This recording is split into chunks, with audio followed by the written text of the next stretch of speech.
senyama ihlangene nomphefumulo sesiphezu kwalentaba yakhe ingcwele. Amen. Amen. Ngizocela kuba ngifunde incwadi eBhayibhelini elingcwele. Sifunda incwadi kaGenesis oqala, sifunda amavesi ayisihlanu. Genesis chapter 1 from verse 1. Ekuqaleni uThixo wenza izulu nomhlaba. Umhlaba wawize uyicenge, kwakumnyama ebusweni bamanzi.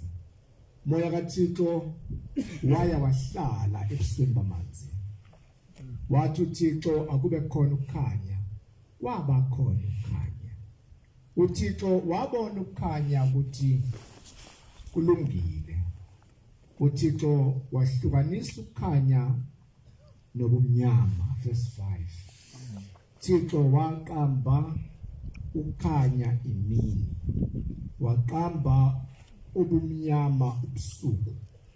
Ukuhlwa nokusa kwaba usuku lokuqala. Amen. Amen. Ngizocela ukuba ibandla lingibambise ingoma yamashumi ayishagalolunye nesishagalombili, 98. Isabatha namhla Nkosi, namhla Nkosi,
verse 19 esihlabelelweni esingcwele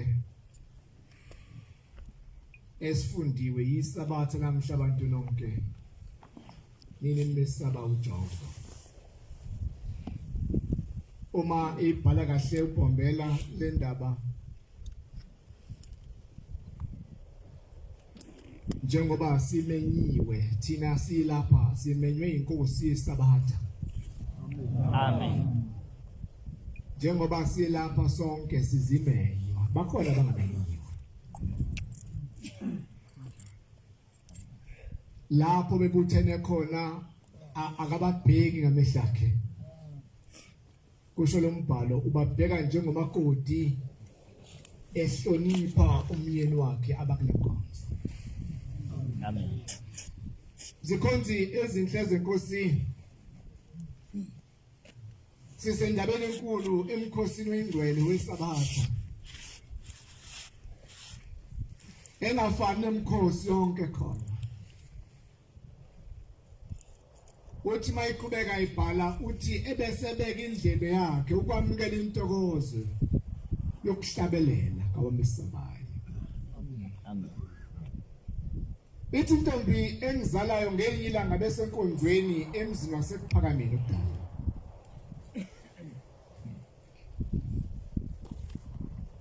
Uthi inkosi yayisisukuma esithi ngizocela umshumayeli ngengimusho isibongo sakhe ngoba ingane zakhe ikhona lapha endlini. Angifundele umthandazo wesabatha. wayesesukuma lo mshumayeli wayeseqala njengoba siqala sifunda umthandazo wesabatha. Wahlala leli verse lokuqala kwathi kwelesibili uthe eqhubeka nalo lesibili ivesi inkosi yasisukuma ngenyawo yashaya itafula yathi hlala phansi.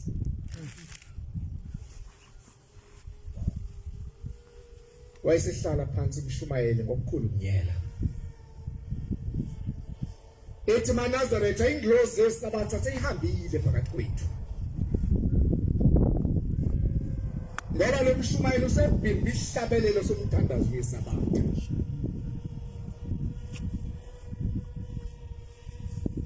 Zikhonzi ezinhle zenkosi sisendabeni enkulu kulomkhosi wesabatha esimangaliso. Engathi uNkulunkulu angasipha ukuhlonipha siwazi ukuthi isabatha liyini. Amen. Ngizocela ezwini ukuthi ngigxile kule ndaba engikhuluma ngayo yesabatha.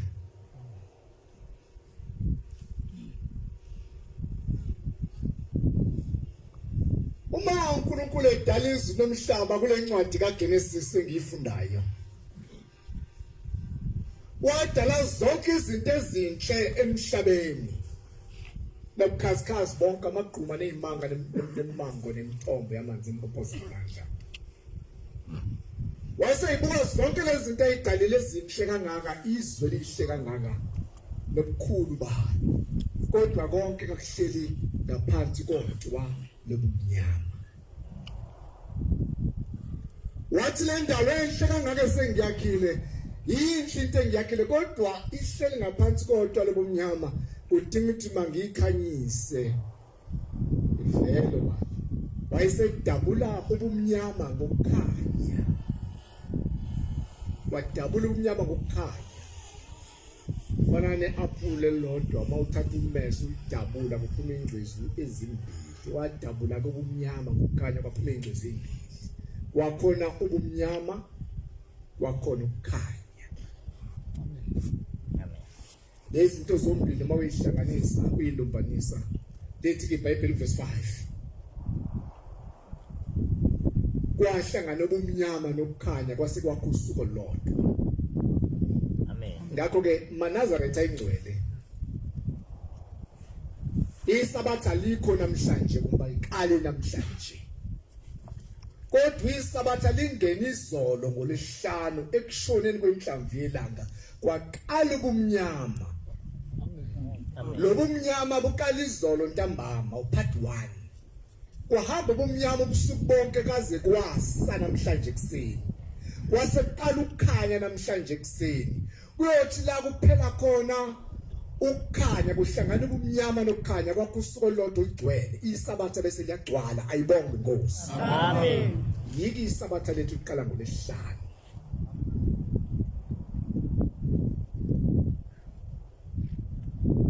Ngina kokudideka indoda se-German uPeter Hengsi ngo-1500 wakha iwash kwaba uqala umlungu omhlophe wase-German wakha into ebizwa kuthiwa yiwash. Kodwa ngamhla uNkulunkulu edala izulu nomhlaba lalingekho iwash. Ngina kokudideka ukuthi isabatha likhontrolwa yiwash noma likhontrolwa incwadi esiyifundile kaGenesis uqala na. Zikhonzi ezinhle zenkosi kulolu hambo esikulo. Zincane izinto esishayisa ngazo singazi futhi singabone kuthiwa lixoshwa libhekile. Kufana njengelilanga mangaphazani bakumbaba umfundisi umngoma. Ethi inkosi mayisi iphethe inkonzo eqeda inkonzo seyiphethe inkonzo ithi umfundisi umngoma uzosibusela inkonzo.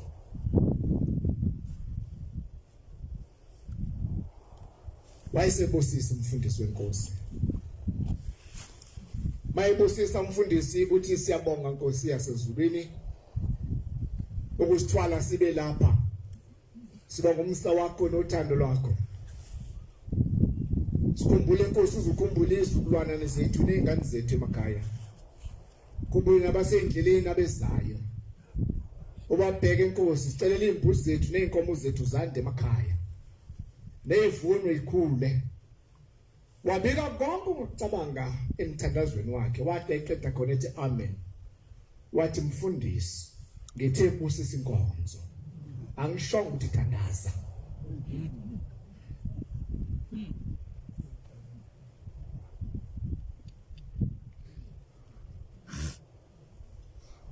Nababili nabathathu bebuthene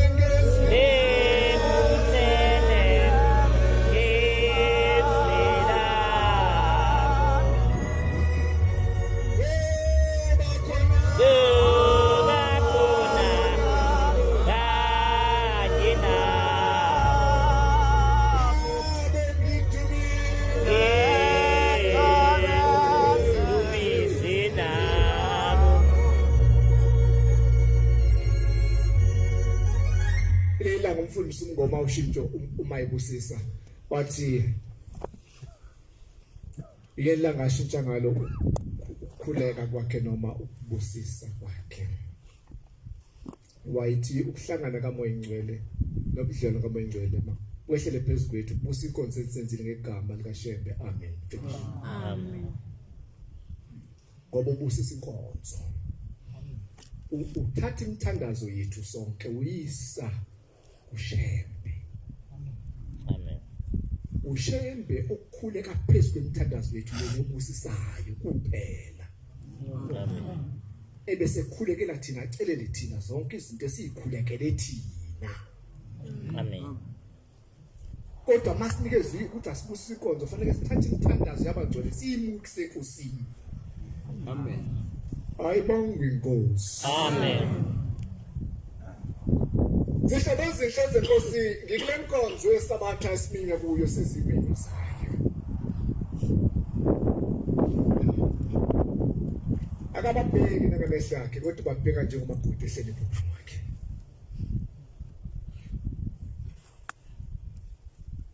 Ngelinye ilanga ikhonze izinhlozo enkosi.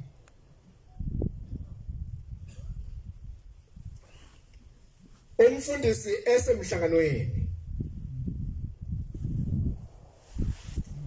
Ngimusho isibongo sakhe ngoba sibalekile lokho indaba enkulu enkhuluma ngayo isabatha ngikhuluma ngomuntu. Kodwa ngikhuluma ngesabatha. Amen. Wayesenkosini wayokhonza wathi inkosi ngiyacela ukuthi inkosi ngivumele ngibuyele ekhaya ngiyobheka ingane ekhaya.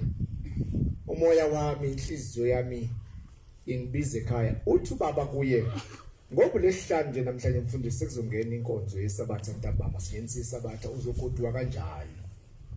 Uthi umfundisi inkosi baba inhliziyo yami ngiyizwa isekhaya. Ngibize ekhaya.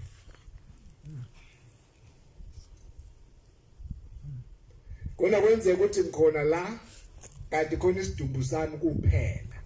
Kanti umphefumulo wami nomoya wami nenhliziyo yami ikwezinye indawo.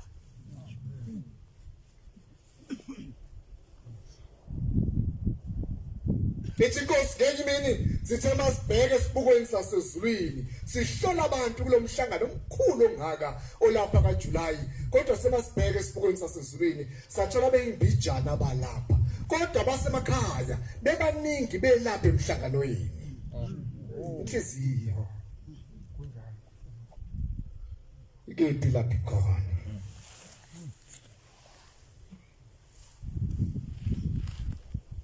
Incwadi engizoyifunda ka-Exodus 35 ngicela ukulekelelwa kuyona kuzoba uverse 3 kuphela esayibheka ngiqhubekele la. Uyacela ke inkosini yakhonza ukuthi baba ngiyacela ukuba ngigoduke ngiye ekhaya. Ithi inkosi cha kulungile mntana mhamba. Mfundisi ugoduke ekhaya wayesehamba egoduke ekhaya. wayesegoduka ekhaya mayigoduka ekhaya kulesihlanu uyagibela esagibela uzafika ekhaya wafika ebusuku kakhulu ekhaya lesihlanu ntambama mayifika ekhaya ngolesihlanu ntambama uyangena ekhaya uma engena ekhaya endlini efika ekhuphukela ngaphezulu endlini kishini around umkhulu wakhile lensizwa yayiganiwe lo mfundisi wayiganiwe umkhonzi enamakhosikazi amathathu ehlala ndawo ungekho inkinga isithembu sayizolo ke sasingena inkinga kakhulu asifani nesipho namhlanje kwakukuhle ukunkinga bathi ehlila amakhosikazi akhe lukana kulesihlanu ntambama kodwa mayingena endlini wathi mayingena endlini wafica ikhobe lomlilo libasiwe othe umlilo ngosuku lwesabatha sekungena isabatha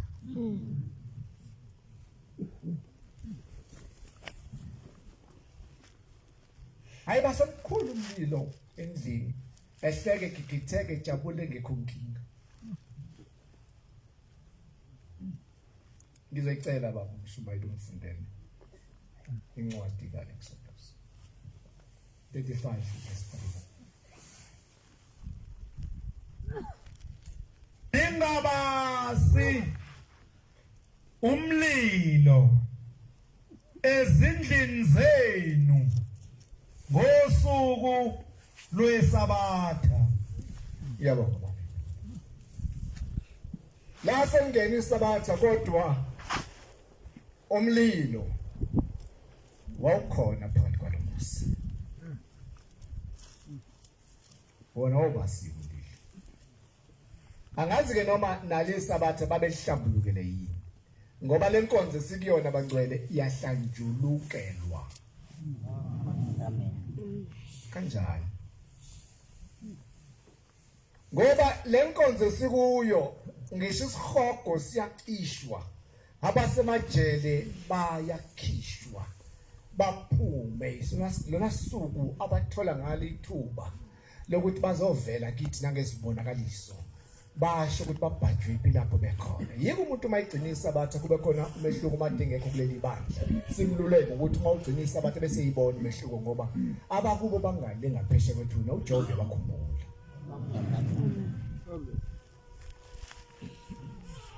uma singena kule nkonzo siyilungiselele umyeni ozawufika kithi emakhaya obaba omkhulu siyawaklina ngolesihlanu lishanelwe lenziwe yonke into ikhaya libe lihle ubheke ukuthi awekho namangcola akhona ngoba uma labantwana bensimbi beshaya insimbi zikophuma izingelosi ziyobhasobha imizi yamaNazaretha ebusuku zithi mayifika zibona amangcola mase sibuyele ekseni seyingane seyishaya insimbi zibuyele egumbini lezi izingelosi zifika ngale bese ziyavalelwa ezifike zangcola singabe sangena ekhaya lemthandazo bangcwele uma ziphuma lezi izingelosi zize ekhaya emakhaya amaNazaretha zizohlola imizi zithi maziza nezibusiso lemthandazo ade siyithandaza zithi maziza lezi izingelosi uma ziphawula zibona umuzi masigijima phezulu kunesayini ezibona emzini weNazaretha zibona amatsha amhlophe abiyele umuzi zithi ngehla zithi masizibheke emasangweni ebese zibheka ngisho nasezindongeni ebese zibheka nasezicabheni ukuthi zizobona nodumisa Jehova amen bese sifika zingena shibu siso silence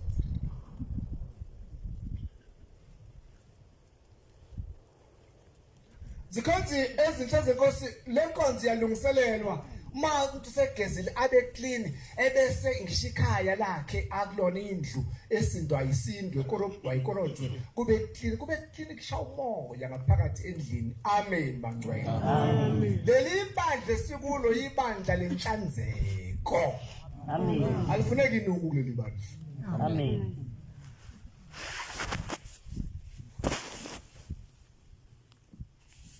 la emthandazweni wokulala ushembe usibhalele kahle kakhulu ngokuba uJehova yabahambela uyabahambela abantu bakhe ekulaleni kwabo niyangizwa makhono Amen. uverse 35 ngokuba uJehova uyabahambela abantu bakhe ekulaleni kwabo uyiphathe kahle indlu olala kuyo ukuze uJehova angekakuquluke kuza kuwe ngephupho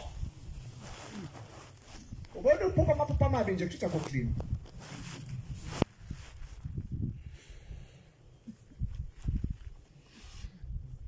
uma seyiclean indlu ngisho umbhede wakho awubhalile kosamshembe lapha kahle bhala kahle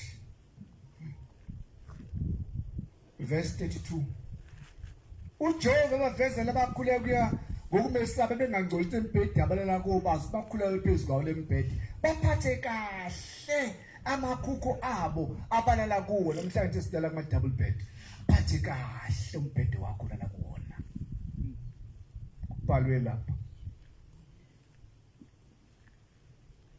uyabona ke umbhede into ebalekile makholo sikhona esontweni Amen.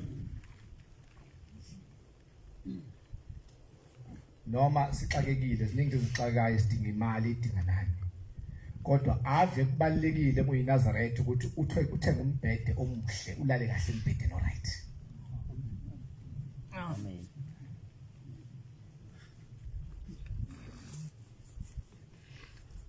uyabona ma unombhede oyiskebe uthi mawulele umzimba wakho ushone phansi uninyawo awulungile lo mbhede uzosenzela enkulu inkinga lapha ebandleni lowo mbhede ngoba uzoba nenkinga ye back pain engapheli uye esontweni ufike umshumela kuthandazela akukhulekela kugcobe ngovasilina akurabhe ngovasilina ubuye ngesonto elizayo i-back pain ayipheli ngoba umbhede lakona ulungile kube ngathi imthandaza ayisebenzi kanti inkinga inombhede la kuwona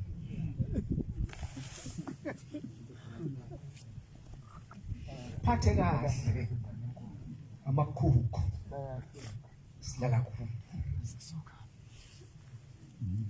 uma kulesihlanu bangcwele asilale emashidini esilale endawo kuswa ngusobuluko kodwa sifaka amashidi amasha ngoba sine visitor ezoba khona nokuJehova ezosivashela ngalosula ngolihlanu Amen. balekile ivisit ngisho ingubo obekade usebenza ngazo isonto lonke awuyigqoki ngolesihlanu uma ulala ungena esale inkonzo yesabatha ufaka ingubo ezinhle ezintsha ayiqinile eyisoft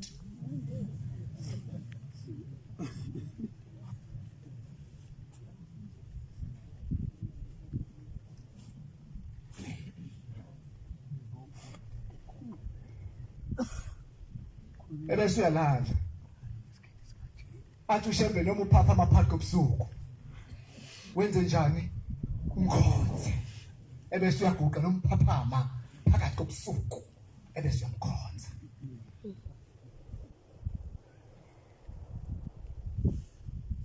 it's scientifically proven ukuthi abantu uma ngabe ungalali embhedeni oright ngeke ube right empilweni sokurabha ngovaselele emqolo ngoba sesikurabhile sakunikeza imassage uphinde kulowa mbhede ebese yehla lento izelisayide lingapha ebese uthi lesifathe sengiphethe sehla ngeenyawo baba umshumali sesiyophuma ngeenyawo uyothandaza umuntu akaNkulunkulu ajulwa bemanzi umuntu akasindi kanti inkingi isekhaya layila la khona embhedeni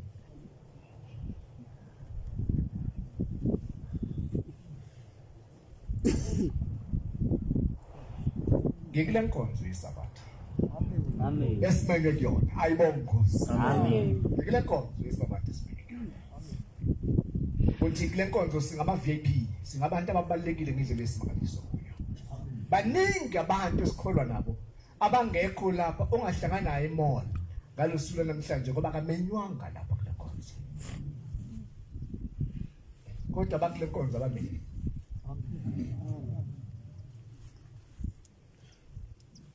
ake ngibele kule ndaba yomfundisi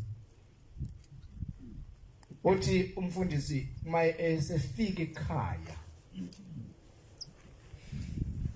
basi ithi incwadi iqedwa kufunda Exodus ethi ningawubasi umlilo endlini zenu ngosuku lesabatha. Waxabana namakhosikazi akhe kwaba muncu ekhaya. Thatha amanzi waqulela ishebo na yonke into. Edinwa ukuthi babase ngosuku lesabatha. Sibephula isabatha.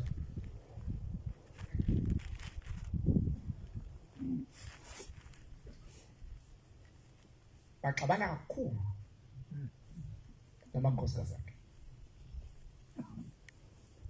Mhlawumbe nami ngangizokwenza nawo mfowethu. Mayisalele ebusuku.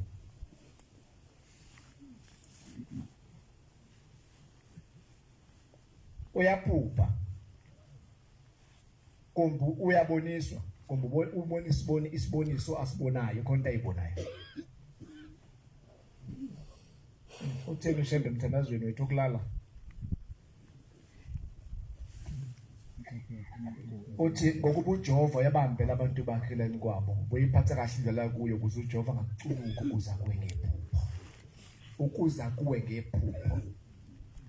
Uma iclean indlu yakho, kulunge kahle konke lokho ngishoyo, uzofika uJehova uthola amaphupho amahle. Kodwa mangaclean kungalungile. Angeke wathola amaphupho amahle. Uzophupha nje ujahwa abantu kabi. Uphupha izinto ezimbi zodwa. Uphupha undiza. Amaphupho amabonke. Angezi nakuwe Nkosi. Sho njalo petition wakhe. Uma eselele ebusuku uyaphupha noma ubona isibonakaliso, uthi kumfundisi wabona lapha kuye inkonzo ezinhle zenkosi, uthi kwakhona into ayizwa iphuma, uthi wathi methi yayizwa into iphuma waseyibona iphuma, wabona inyoni emhlophe iphuma la esifubeni kuye, uthi yaphumesa indiza, wathi uyibamba lenyoni, uthi ibamba ujaha lenyoni, uthi yabaleka lenyoni azawusithela. Bangalazi leli phupho lichaza ukuthi kwasanga kusasa kwahlala ekhaya kwakuhle, wahamba waphindela emhlanganweni. Uma esephinde emhlanganweni uya enkosini uyobonga ukuthi cha baba sengibuyile ngambe kahle ekhaya. Ebese ethi baba kodwa ekulaleni kwami nginephupho elingididile engalazi ukuthi lichaza ukuthini. Ubonene mntanami? Baba ngilele ngibone kuphuma into lapha esifubeni. Ngathi ngiyibheka kwaba inyoni. Ngathi ngiyibamba inyoni, ngathi ngiyibamba bayabaleka azawusithela. Bathi ukholwa kwakho. Mangu wena ngabe ingubo zami ngiyigoqa zenkonzo ngiyibeke phansi ngoba ukukholwa nenglozi yokukholwa isekho kuwe. Ngambile.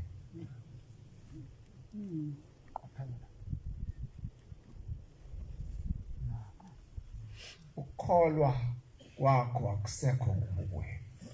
Sekhambile. Nginombuzo ikhona. Osenhlizweni yami ukuthi mina okwami ukukholwa kusekhona yini kimi.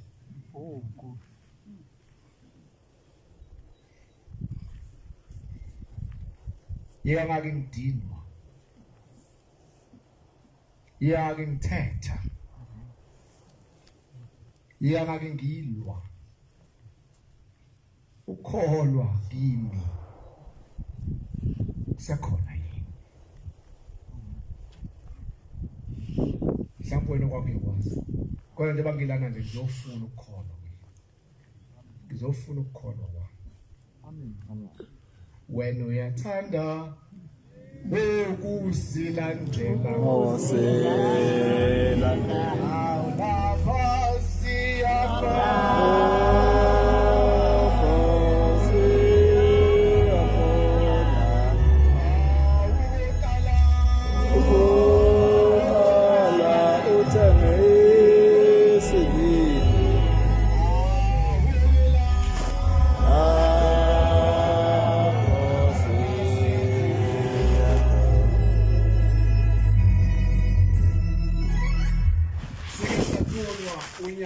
lwezulu oluhle phambi kwethu ngelimini Cape Town. Sasamba nobaba umfundisi walapha ekhaya. Sahambela amabandla amabili. Saqala ngebandla lama-Muslims lapho sayakhona emos ngosuku lwangolesihlanu. Isayini enhle engayifica ama-Muslims gqoka amasuti no nezicathulo zethu iphokishiwe. Sathi mathi siyafika emos kathi icathulo ayingeni. Amen. Sayikhulula sayibeka kathi sigeze inyawo kunompompi fanele ukukhumule icathulo usugeza inyawo. Amen. Ngaphambi ungene endaweni engcwele. Amen. Kunjani?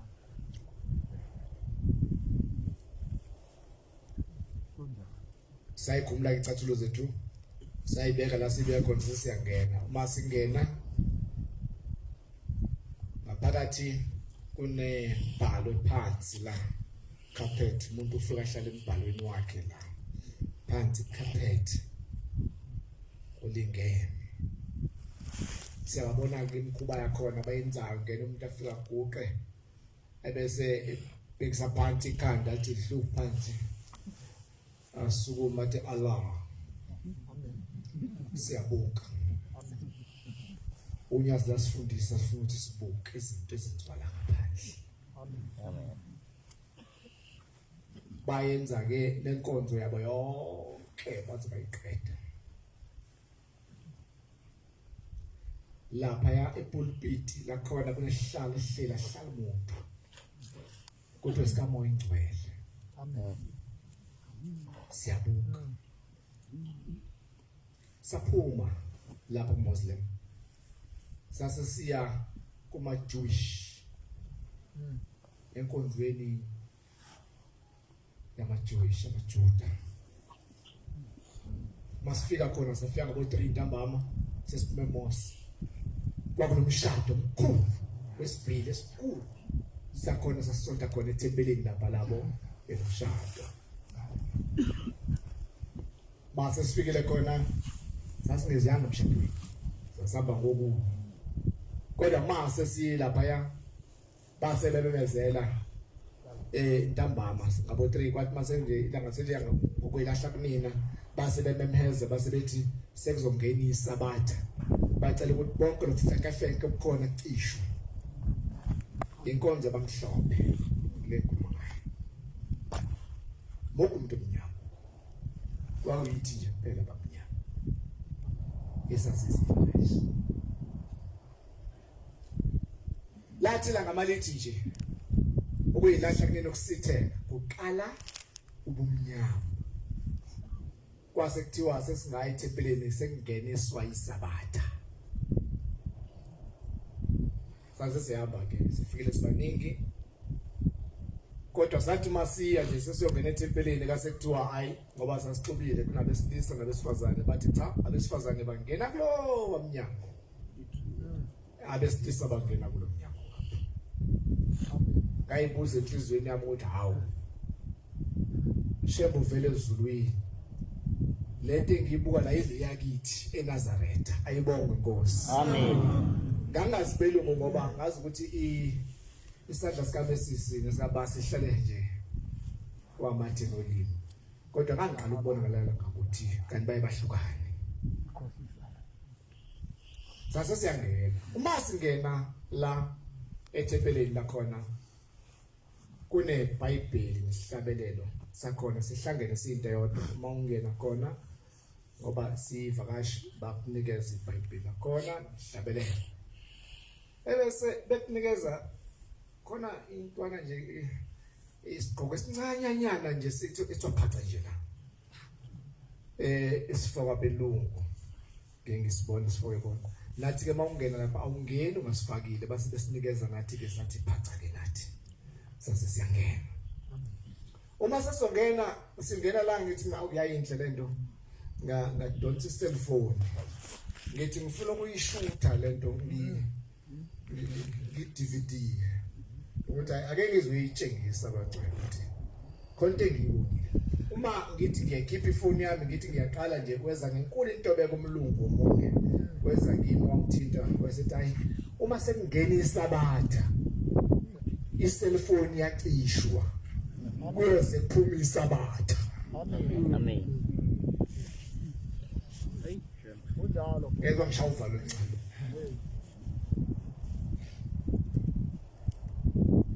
Kanti wangicishisa sengena isabatha. Zonke izinto ezi-electronic must be off ngoba ngena isabatha usuka uNkulunkulu kaBethu ezomhlaba kuphela. Amen.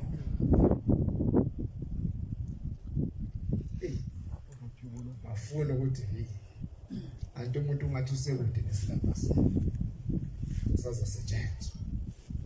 Izikhonzi ezinhle zenkosi sase singena uma sesingenile lapha ngaphakathi wasuqala umpetesho wesabatha wathi ufundayo wawuvula akawufundi ngesingisi i-translated ibhalwe ngolimi labo lesi-Jewish noma lesi-Greek ebese ngapha besibhalwe nge-English siyalandelana uyafunda bese kuyahlatshelelwa njengoba sihlabelela nje makhonzi aqede ukuhlabela bese eyaqhuma saqhubeke nokufunda 45 minutes njengathi lapha ekhaya wazi waqeda bathi umthando wesabatha sewuphelile ke manje selingenisiwe isabatha ngolesihlanu. Ayibonga Nkosi. Amen. Athi umuntu ubethunyelwe ukuzofunda izinto eziningi lapha. Incwadi engivala ngayo ekaMateyu 22 verse 14. Nkosi yasezulwini siyabonga Nkosi, sibonga ukusithwala sisuka emzini wasekuhleni siyofika phakathi kwaleli khaya bese ngeke sibe namandla ngaphandle kwakho. Amen. Kodwa Nkosi usithwalile sasafika phakathi kwalombuzi nomsebenzi wakho. Siyacela Nkosi engcwele uNkulunkulu omkhulu asephakameni usiphe baba inhliziyo, usiphe Nkosi ukulalela izwi lakho nokwenza ukuthandwa nguwe. Amen. Amen. Ngifundele 22 verse 14. Mateyu. Abamenyiweyo baningi kodwa abakhethiweyo bayingcosana. ngiyabonga baba. 2016 sengihlala phansi 2016 siza kulomuzi ilanga lalishisa ngesimangaliso kalibili itiyela bangcwele uthi alibeka unyawo ucaca udali kukhulu safika kanzima phakathi kwalomuzi walapha eKenani phezu kwaletanga ngcwele safika ngoba sathanda uNkulunkulu. Amen. Kodwa amase sibile emuva ithi linye ikhehla nje elidala noma ithi enye insizwa ikhuluma ithi ibihamba emgcineni komhlangano.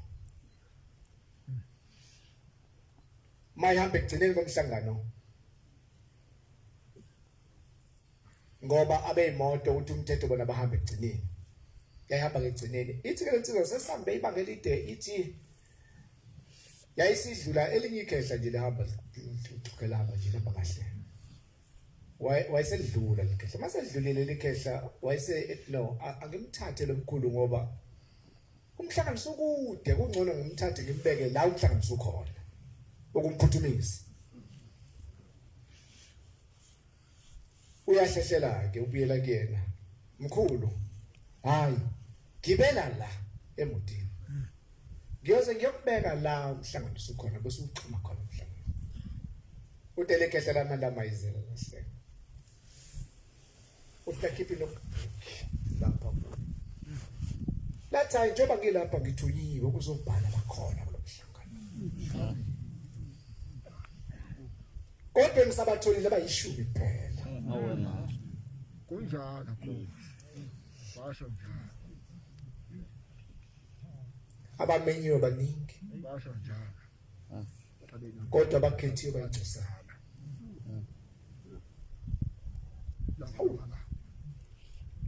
masi lapha zikhonze izinhle zenkosi ithi into wonke umuntu akazofuna indlela yakhe amen Amen. wonke umuntu akafuna ukuhamba kwakhe amen ngoba sizohamba emhlabeni hlupheke uhle inyama yami ihlupheke ukuze umphefumulo wami ube nendawo ukuhlaphela kunjalo Amen.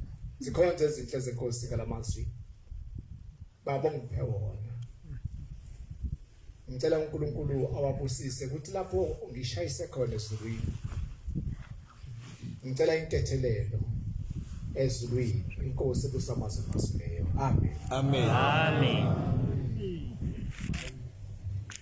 Siyabonga amazamane lesaphiwe umfundisi inkosi zimbusise.